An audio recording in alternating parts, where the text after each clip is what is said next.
Salut. On n'a pas gagné sur la vie aujourd'hui avec cette CAN. J'ai donc regardé, je me suis infligé Sénégal, Zimbabwe et peut-être encore plus Maroc, Ghana. C'était pas génial, c'était pas bien brillant.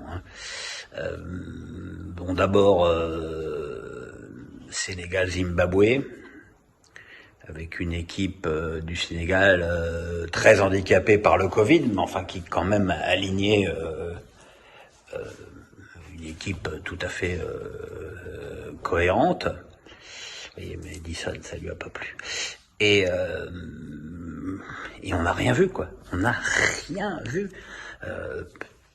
On a surtout vu que Mané de Liverpool, c'est pas le Mané de la sélection, même si c'est lui qui a marqué le penalty en fin de match là pour cette faute assez ahurissante.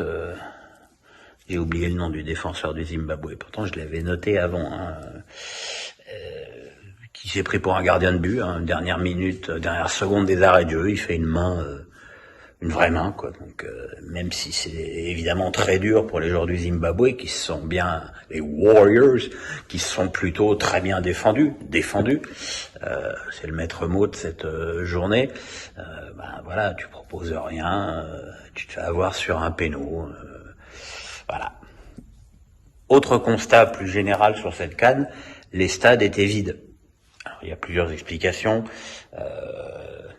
Le Cameroun ne joue pas, donc la population locale s'en tape joyeusement. Je pense en plus qu'ils n'ont pas de budget à consacrer à des matchs. Et puis il faut savoir que le pass vaccinal est obligatoire pour avoir accès au stade et qu'il n'y a que 6% de la population camerounaise qui est vaccinée. Donc évidemment, ça restreint considérablement les possibilités de spectateurs.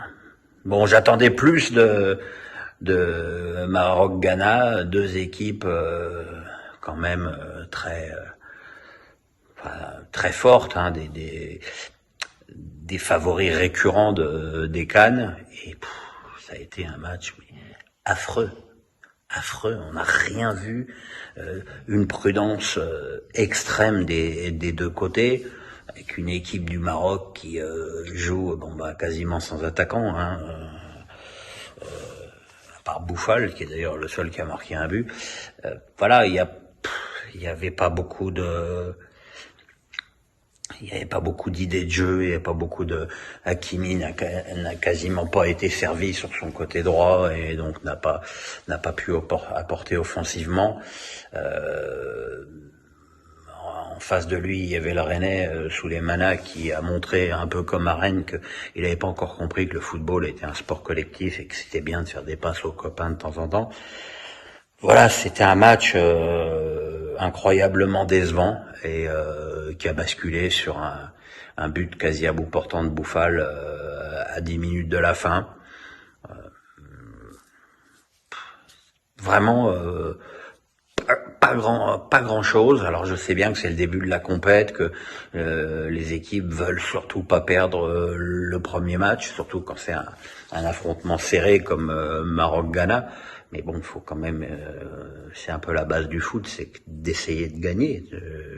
Là, le Ghana n'a quasiment rien tenté à part une belle frappe. C'est peu en 90 minutes et déjà dès le match suivant, ils seront dans l'obligation de l'emporter. Voilà. À demain pour la suite des événements, et pour tout vous dire, quand je vois ces matchs, j'ai quand même vraiment hâte de voir l'Algérie. Bye bye.